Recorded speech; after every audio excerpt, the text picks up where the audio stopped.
10 news के सभी दर्शकों को प्रणाम। सभी हमारे आज के प्रतिष्ठित एड्यूप्रेन्योर्स को प्रणाम। आज का ये सीरीज का राष्ट्र पुनर्निर्माण की सीरीज का दूसरा कार्यक्रम है और आज हमारे साथ बहुत बड़े बड़े प्रतिष्ठित व्यक्तित्व हैं। कार्यक्रम प्रारंभ करने से पहले मैं एक बार और दर्शकों को बता देना चाहता हूं कि कार्यक्रम की रूपरेखा क्या है, कार्यक्रम का आधार क्या है और कार्यक्रम के उद्देश्य क्या हैं। कार्यक्रम ये केवल इस कारण से है कि जो एड्यूप्रेन्योर्स देश में जगह जगह पर, स्थान स्थान पर, गांव में, रूरल एरियाज में बच्चों को एजुकेशन प्रोवाइड कर रहे हैं, जिन्होंने इसको अपना एक उद्देश्य, अपना एक जीवन का ध्येय माना है कि हम अच्छी शिक्षा गांव में देंगे और सब बच्चों को, ताकि बाहर ना जाना पड़े, उन्होंने अपने इंस्टीट्यूशंस वहां एस्टेब्लिश किए। ये कार्यक्रम उन्हीं के लिए है। कार्यक्रम का शीर्षक है कंट्रीब्यूशन ऑफ एड्यूप्रेन्योर्स। एड्यूप्रेन्योर्स का कंट्रीब्यूशन देश निर्माण में, देश पुनर्निर्माण में, ये कार्यक्रम का मेन थीम है। आज हमारे कार्यक्रम में प्रतिष्ठित व्यक्तित्व आए हैं, मैं उनसे आपका परिचय। हमारे दूसरे एक्सपर्ट हैं Shri Arpit Chadha ji. Shri Arpit Chadha ITS group of institutions के चीफ एग्जीक्यूटिव ऑफिसर कहिए या चेयरमैन कहिए, पूरा श्री चड्ढा जी चला रहे हैं।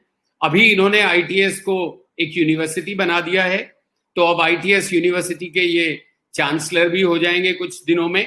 और चड्ढा जी दिल्ली यूनिवर्सिटी के ग्रेजुएट हैं, MBA हैं और स्वयं क्रिकेट प्लेयर, क्रिकेट में इनकी रुचि है, टेबल टेनिस के प्लेयर हैं और कराटे के भी पैट्रॉन हैं। ये बहुत सारी एसोसिएशंस में बड़े बड़े स्थान पर उनके बोर्ड्स में हैं। अब हम अपने अगले एक्सपर्ट के पास आते हैं, ब्रिलियंट एक्सपर्ट श्री अर्पित चड्ढा जी, जिन्होंने अभी ये फाउंडर चांसलर हो जाएंगे अपनी नई यूनिवर्सिटी के।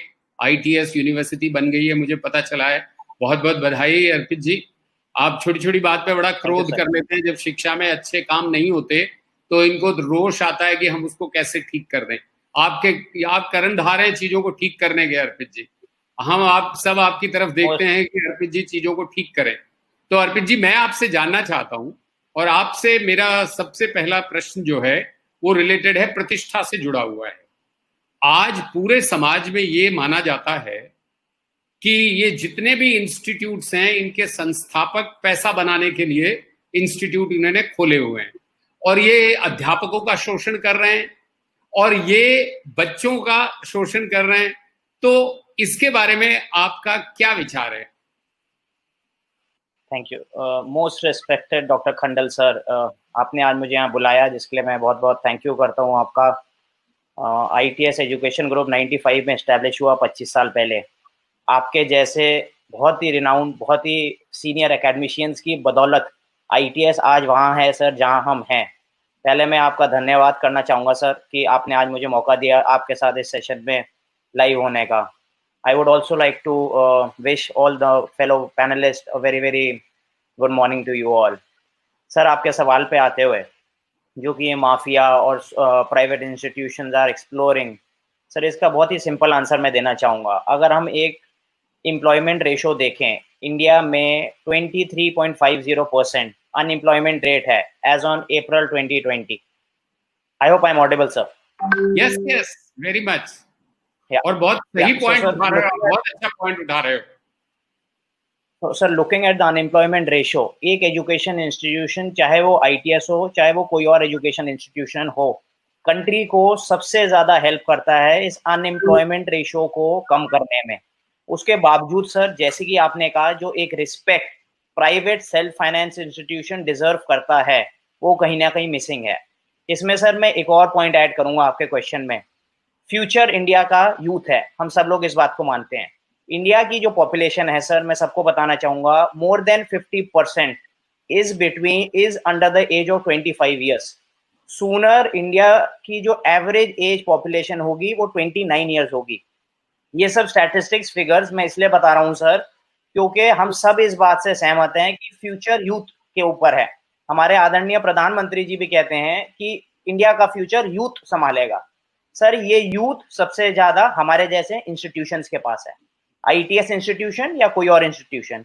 जब हम लोगों के पास ये फ्यूचर है। चड्ढा जी, प्रश्न ये आ जा रहा है कि यूथ को तो हम बांट दे रहे हैं, यूथ को तो हम कह दे रहे हैं इसके 45% मार्क्स आए, 50% आए, ये इंजीनियर बन ही नहीं सकता। वो जो टैलेंटेड यूथ है, संस्कारी यूथ है, जो कुछ भी बन सकता है, उसको तो हम वहीं बांट दे रहे हैं इस पे कि आप इंजीनियर बन ही नहीं सकते। इसके बारे में क्या विचार है? सर मेरा ओपिनियन थोड़ा इसमें ये है कि ऐसा कुछ नहीं है सर। पर्सनली मैं फिर से अपना पर्सनल एग्जांपल देना चाहूंगा यहाँ पे। सर 10th क्लास में मेरे 60% नंबर थे, 12th क्लास में मेरे 85+% नंबर थे। ये मैं अपनी तारीफ या बुराई नहीं कर रहा हूँ सर, मैं बस ये चाहता हूँ एक परसेंटेज के बेसिस पे एक इंसान का फ्यूचर नहीं डिपेंड करता। मैं अधिकतर अपनी सारी स्पीचेस में कहता हूँ नंबर लाना जीवन का शुरू और अंत नहीं है। आईटीएस में भी हम लोग जैसे ओवरऑल डेवलपमेंट पे काम करते हैं सर। मेरा जो आपका सवाल है उसका सीधा आंसर सर ये है, ये मैं नहीं सहमत हूँ कि 50% वाला बच्चा जो एडमिशन लेगा वो इंजीनियर या मैनेजर नहीं बनेगा। ऐसा सर बिल्कुल नहीं होता। अच्छा, दूसरी बात अर्पित जी, आप ये बताइए कि आजकल ये देखा जाता है हर दूसरे तीसरे स्टूडेंट के 90 से ऊपर मार्क्स हैं, 95% मार्क्स आ गए तो भी वो ये कहते हैं कि 100 आते। एक ये बात। दूसरी ये बात कि जो 100% वाला बच्चा है वो आपके इंजीनियरिंग कॉलेज में आता ही नहीं, वो चला जाता है श्रीराम कॉलेज ऑफ कॉमर्स, वो लेडी श्रीराम में चली जाती हैं वो बच्चियां, और वो Saint Stephen's college, Hindu college, इन सब कॉलेजेस में चली जाती हैं। आप देखिए दिल्ली यूनिवर्सिटी आपके कॉलेज से 30-40 किलोमीटर है। दिल्ली यूनिवर्सिटी में लाइन लगी है बच्चों की, सब 90 से ऊपर, 95 से ऊपर, और आप तरस रहे हैं कि आपके यहाँ बच्चे एडमिशन लेने नहीं आते। तो ये जो विरोधाभास है समाज का, ट्रेंड का, इसके बारे में आपका क्या कहना है? मैं सर आपका क्वेश्चन का आंसर एक एक करके करूंगा सर। आपने मुझसे सर पूछा कि जो 90-95% स्टूडेंट्स हैं वो हम लोगों के पास नहीं आता। सर ये हार्श रियलिटी है। स्टूडेंट की preference sir Delhi university, IP university रहती है, लेकिन सर उसके बावजूद मेरा पर्सनली ये मानना है जैसे कि हम लोग इतने 25 साल से काम कर रहे हैं, हम लोग अच्छा काम कर रहे हैं, by the grace of God हमारे पास सर स्टूडेंट्स आते हैं। और ये हमारे जो टीचर्स हैं सर, जो जिन्हें मैं बैकबोन कहता हूँ एक संस्था की, मैं हमेशा कहता हूँ कि एक एजुकेशन इंस्टीट्यूट हम नहीं चलाते, मैं नहीं चलाता सर मेरा इंस्टीट्यूट एकेडमिशियंस चलाते हैं सर, टीचर्स चलाते हैं। टीचर्स को भगवान का दर्जा दिया जाता है सर। तो सर हमारे यहाँ ऐसी प्रॉब्लम नहीं होती है जो आपने कही कि 90% नहीं आते। इनफैक्ट सर अगर हम लोग अच्छा काम करें जो हम लोग कर रहे हैं तो काफी स्टूडेंट्स आते हैं। और मैंने सर आपसे पहले भी बहुत बार शेयर किया, हमारा डेंटल कॉलेज जो चल रहा है इंडिया में, अब जैसे डेंटल कॉलेज की अगर बात करें सर, पूरे इंडिया में 32 स्टेट से हमारे पास बच्चे आते हैं। सर ये अपनी अपनी मेहनत के ऊपर है, कई चीज़ों का नाम हो जाता है, ब्रांड हो जाता है, जैसे IIT, IIM, Delhi university, IP university का ब्रांड हो गया है। लेकिन सर उसके बावजूद हमारे जैसे इंस्टीट्यूशन अगर मेहनत करें तो मुझे नहीं लगता सर कुछ भी असंभव है। देखिए अर्पित जी, मैं एक बात जानना चाहता हूं। आपकी स्टेट गवर्नमेंट है, आप स्टेट गवर्नमेंट के टेक्निकल एजुकेशन डिपार्टमेंट की वेबसाइट खोलिए, कहीं भी वेबसाइट पे आईटीएस के अचीवमेंट का कोई चर्चा है? आईआईएमटी के अचीवमेंट की कोई चर्चा है? एसआर ग्रुप के इंस्टीट्यूशंस के चेयरमैन का फोटो है? क्या हमारे अच्छे अच्छे अध्यापक, क्या एक पैनल नहीं होना चाहिए अध्यापकों का यूपी के?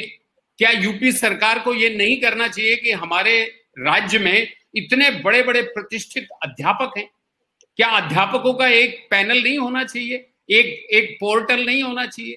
क्या टेक्निकल इंस्टीट्यूशंस और नॉन टेक्निकल इंस्टीट्यूशन जो बहुत अच्छा कर रहे हैं उनकी गरिमा का, उनके बारे में वेबसाइट पे गवर्नमेंट के नहीं होना चाहिए? सर मैं आपकी बात से 110% अग्री करता हूं कि इस पॉइंट को सर मैं ऐसे ऐड करूंगा। हमारे कंट्री में सर बहुत सारी रेटिंग रैंकिंग्स होती हैं, NIRF है, NAC है, NBA है, इसके अलावा सर और बहुत सारी रेटिंग रैंकिंग्स हैं जिनके मैं पर्सनली बहुत खिलाफ हूँ। रेटिंग रैंकिंग सर जैसे कि आपने कहा एकेडमिशियंस को करनी चाहिए, एक पैनल होना चाहिए हाईली क्वालिफाइड एकेडमिशियंस का जो कि पैरामीटर सेट करें और वो लोग जज करें कि क्या आईटीएस अच्छा कॉलेज है या नहीं है। तो सर जैसे कि आप बाकी लोगों से भी सुझाव पूछ रहे हैं, मैं आपके इस सवाल में एक सुझाव भी देता हूं कि गवर्नमेंट को इंश्योर करना चाहिए कि प्रॉपर क्वालिफाइड एकेडमिशियंस को ही एक पैनल को ये हक अधिकार देना चाहिए कि वो रेटिंग रैंकिंग अवार्ड रिलीज कर सके, ना कि सर कोई भी ऐसे ही कोई भी आके बच्चों को कंफ्यूज करता है सर, इंस्टीट्यूशंस को ये ऑफर दे कि ये रैंकिंग खरीद लो, ये अवार्ड खरीद लो।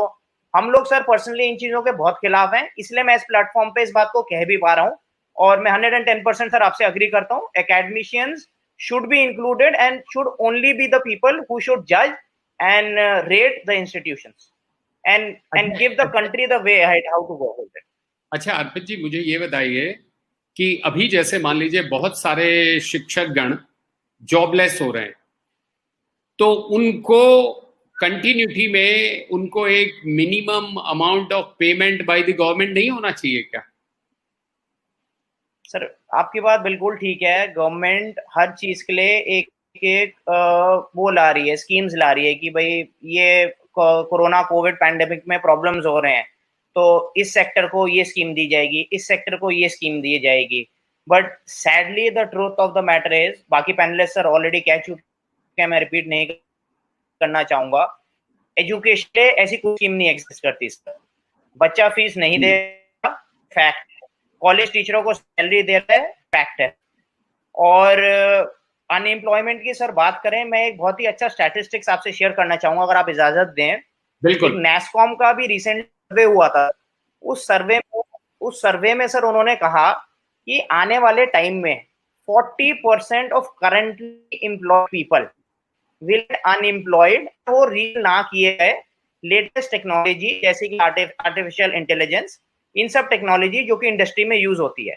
अभी सर मैंने आपको बताया ऑलरेडी करीबन 24% अनएम्प्लॉयमेंट रेशियो इस देश का है, ये सर बढ़ेगा ही अगर रीस्किलिंग नहीं हुई। अब मैं सर गवर्नमेंट से क्वेश्चन ये पूछूंगा, ये रीस्किलिंग करेगा कौन? रीस्किलिंग सर एजुकेशन इंस्टीट्यूट करेंगे। एजुकेशन इंस्टीट्यूट रीस्किलिंग कब और कैसे करेंगे? उन्हें सर प्रॉपर रिसर्च ग्रांट्स देनी चाहिए, एक सर्टेन परसेंटेज फिक्स होना चाहिए। बाकी पैनलिस्ट ऑलरेडी कह चुके हैं, फिर वो बात रिपीट होगी सर। मेरा पर्सनल ओपिनियन है there should be a particular percentage fix for the education institution, वो चाहे रिसर्च इंफ्रास्ट्रक्चर में यूज हो, बनाने में यूज हो, फ्यूचर ऑफ द इंडिया को एक राह दिखाने के लिए यूज किया जाए सर। वेरी गुड अर्पित जी, वेरी